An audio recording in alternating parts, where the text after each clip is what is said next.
Namaskar, good morning, hello and welcome to Mediculum Science classes.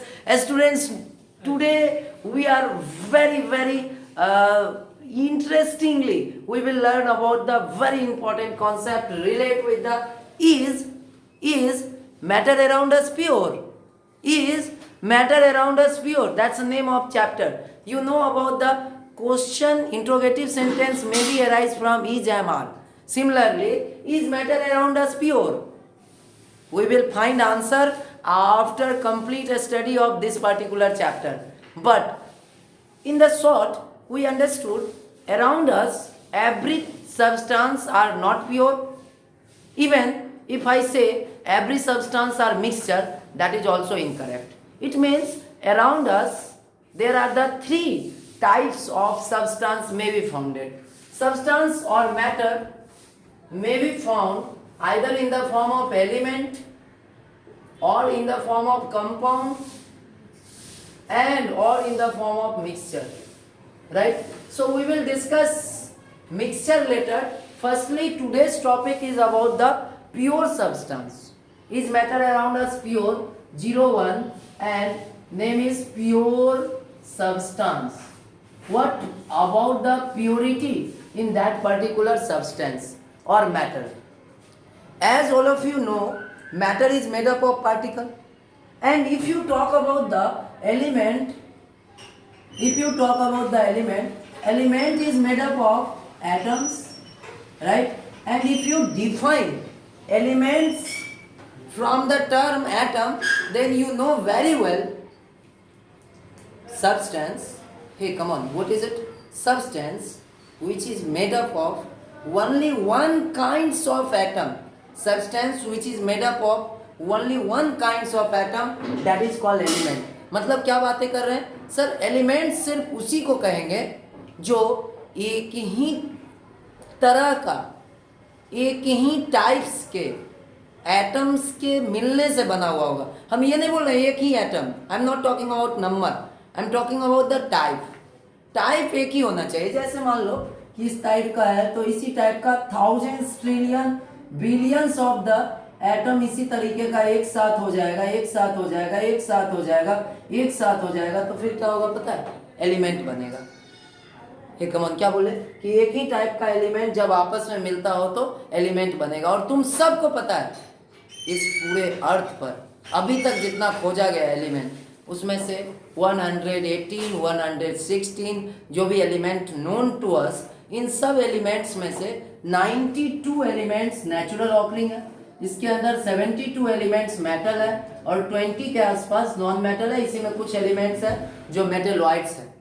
अब सोचो कि आप यहाँ पे ये सब अलग अलग टाइप्स का एटम्स से मिल करके बना हुआ होगा. अब हमको एलिमेंट के बारे में पता चला कि एक ही तरह का होता है, इसीलिए इसका प्रॉपर्टीज एक जैसा होता है. यदि आयरन है तो सारा आयरन जहाँ भी, चाहे ऑस्ट्रेलिया में आयरन मिलता हो, इंडिया में मिलता हो, बांग्लादेश में, उसका बिहेवियर केमिकली सेम होगा बियॉन्ड द ज्योग्राफिकल बाउंड्रीज. बातें समझ में आ रही? Elements are the pure substance. Why is it pure? Because that is made up of only one kinds of atom. That's why element is considered as pure substance. But if you talk about the another very important things, that's a compound. What is it? Compound. Compound is also pure or mixture. What is it? Because if you talk about the compound, then hydrogen and oxygen makes the evidently founded substance on earth's surface, that is covered more than 71% of earth's surface, that is water, right? So water is made from the two element. One of them is hydrogen and another is oxygen. Is it really pure? If you want to conclude that answer, then you must be careful with that. Hydrogen is an element, no doubt. They have their own properties. Oxygen is also an element. They have own properties. But when both of them combine together by the H2 plus O2 and forms H2O is a compound. Why is it different from this? Because when hydrogen and oxygen, both of them combine together, they leave their all the previous properties by the acting or by the forming compound there is the new properties are acquired and that properties is not founded in any state of neither hydrogen nor oxygen. मतलब क्या बोल रहे हैं कि आप उसमें कह सकते हो नए तरह का गुण आ गया. जैसे सिद्धार्थ ना घर से निकला था लेकिन जब लौट के आया तो सिद्धार्थ नहीं लौटा. कौन लौटा? गौतम बुद्ध लौटा. मतलब क्या बोल रहा है कि हाइड्रोजन और ऑक्सीजन यहाँ पे है, दोनों कंबाइंड हुआ, वाटर आया. वाटर में ना अब तुम ढूंढोगे कि हाइड्रोजन का कैरेक्टर है या ऑक्सीजन का, है ही नहीं. उसमें बस वाटर का कैरेक्टर है, उसका एक अपना कैरेक्टर है, वो खुद से बनाया गया पूरा अलग कैरेक्टर है. तो इसलिए इसको वाटर अपने आप में एक एग्जिस्टेंस है उसका, वो मिक्सचर नहीं है हाइड्रोजन एंड ऑक्सीजन का. सोचो कि हाइड्रोजन का भी कैरेक्टर रहता और ऑक्सीजन का भी रहता तो कहते it is a mixture of hydrogen and oxygen. But that is not same. क्यों नहीं है इसको समझो कि हमने क्या किया, शुगर लिया और थोड़ा सा साल्ट लिया, पानी में मिला दिया. अभी सोचो कि शुगर और सॉल्ट पानी में मिलाया तो अभी थोड़ा सा उसमें स्वीटी भी होगा और थोड़ा सा सॉल्टी भी होगा. लेकिन यदि सोचो कि हमने दोनों को मिलाया और सावर टेस्ट वाला कुछ सब्सटेंस बन जाता, क्या सावर टेस्ट वाला इससे पहले था? कहीं नहीं था. अब ये जो सावरनेस आया ये बिल्कुल अलग नया प्रॉपर्टीज आ गया. मतलब हम बोलते हैं इसके अंदर कोई ऐसा कंपाउंड बन रहा है. लेकिन salt and sugar and water को मिला है तो जो ज्यादा मिला है उसके हिसाब से टेस्ट है, जितना मिला है उस हिसाब से. मतलब उसने अभी भी अपने प्रॉपर्टीज को remains that properties is constant, अभी भी वो कैरेक्टर वहां पर है. इसीलिए हम क्या कह सकते हैं, वो प्योर नहीं, वो क्या है, मिक्सचर है. लेकिन यहाँ पे क्या हो रहा है, हाइड्रोजन और ऑक्सीजन कंबाइंड हुआ, वाटर बना. अभी आप सोचो कार्बन काला, ऑक्सीजन हवा में उड़ने वाला और कह सकते हो हाइड्रोजन, ये जब एक रेशियो में आता है C6H12O6, ऐसे केसेस में इसमें से कोई भी स्वीटी टेस्ट नहीं था, लेकिन ग्लूकोज के बनने से स्वीट टेस्ट हो गया. मतलब कंपाउंड बन रहा है, उससे नया प्रॉपर्टीज आ रहा है उसमें. And that is the correct definition of compound. When two और more than two element combine in the first point to be noted my students, that's a very important. When two or more than two elements combine together in definite ratio, definite ratio को याद रखना, क्योंकि आप देखोगे carbon monoxide, carbon dioxide और carbon trioxide, ये तीनों अलग अलग है. कार्बन मोनोऑक्साइड में क्या होगा, कार्बन और ऑक्सीजन का 1:1 है. कार्बन डाइऑक्साइड को देखोगे 1:2 और कार्बोनेट 1:3. मतलब क्या है कि यहाँ रेशियो बदल गया तो प्रॉपर्टीज कंप्लीटली बदल चुका है. समझ में आ रहा है, दूसरा कंपाउंड बन जा रहा है. यही बात समझना है कि कंपाउंड के बीच में एलिमेंट का जो रेशियो होता है वो बहुत फिक्स होता है. समझ में आ रहा है. Aqua ratio 3:1, hydrochloric and nitric acid ratio fix है. रेशियो बड़ा इंपॉर्टेंट है. बिलीव नहीं हो तो मैथ्स वाले सर से पूछ लो, रेशियो कितना इंपॉर्टेंट, बहुत. तो यहाँ पे रेशियो फिक्स है. बातें समझ में आ रही है. तो व्हेन टू और more than two elements combine together in a definite ratio and, अब दो बात बोलने जा रहे हैं, and their componental elements left their previous properties and new properties acquired there. New properties acquired there. That is called compound. यहाँ तीन बातें ध्यान रखना होगा कंपाउंड के बारे में. नंबर पहला, डिफिनिट रेशियो में मिलना चाहिए, दो या दो से ज्यादा एलिमेंट मिलना चाहिए, तो है ही, दो या दो से ज्यादा एलिमेंट या सब्सटेंस मिक्सचर में भी मिलता है. But that is in definite ratio when two और more than two element combine together in definite ratio. Second point, they left their previous properties and acquired new properties. That is called compound. अभी compound क्या है, नया properties, नए तरह का substance बना लिया, तो ये भी प्योर है. समझ में आ रहा है, ये भी क्या है, प्योर है.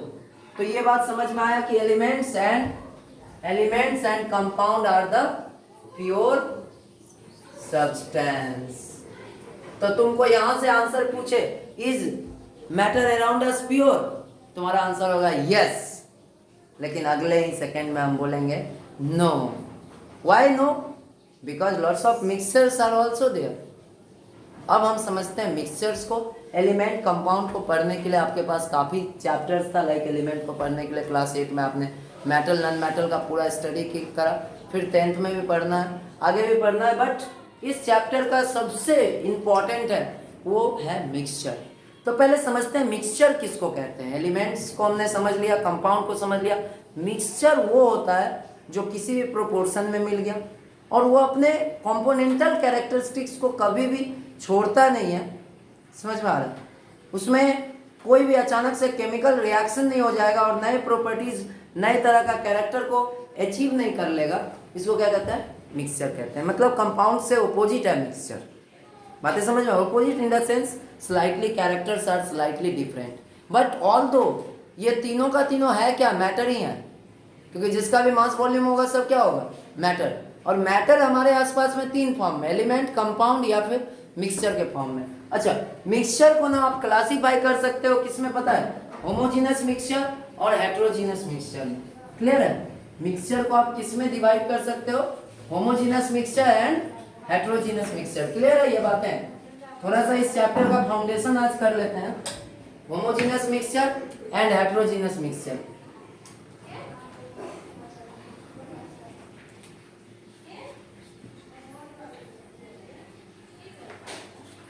हेट्रो, होमो क्या होगा और हेट्रो क्या होगा, इसको क्लियर करना बहुत जरूरी है। देखो, जिसका कंपोनेंट्स ना आप इजीली, आप अपने सेंस ऑर्गन से ही इजीली डिस्टिंग्विशेबल कर सकते हो, उसको अलग कर सकते हो।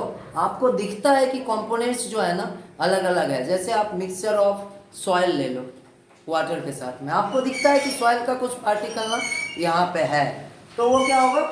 Homogeneous mixture. और हेट्रोजीनस मिक्सचर में, सॉरी, वो क्या होगा? Heterogeneous mixture. जहाँ पे कंपोनेंट्स को आप आसानी से सेपरेट कर सकते हो उसको क्या कहते हैं? Heterogeneous mixture. और जहाँ पे कंपोनेंट विजिबल नहीं हो, जैसे हम शुगर सॉल्यूशन बना दिए, आप इमेजिन कर सकते हो शुगर सॉल्यूशन में जब कंप्लीटली सॉल्यूशन बन जाता है तो क्या शुगर दिखता है? But sugar is remains inside it. तो इस तरह का जो चीजें होता है होमोजीनस मिक्सचर में कौन कौन आएगा? तो सबसे इंपॉर्टेंट आएगा सॉल्यूशन। जितना भी सॉल्यूशन आप शुगर सॉल्यूशन के अलावा और ना जाने कितने तरह का सॉल्यूशंस आप बना सकते हो, सारा सॉल्यूशन कहाँ आएगा? होमोजीनस मिक्सचर में। सॉल्यूशन का एक अलग ही केमिस्ट्री चलता है।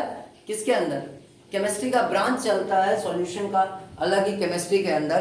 तो यहाँ पे आपको कॉन्सेंट्रेशन ऑफ सॉल्यूशन, जिसके अंदर आप कह सकते हो mole, weight by weight, percent, mole fraction, बहुत सारा चीज यहाँ पे आएगा।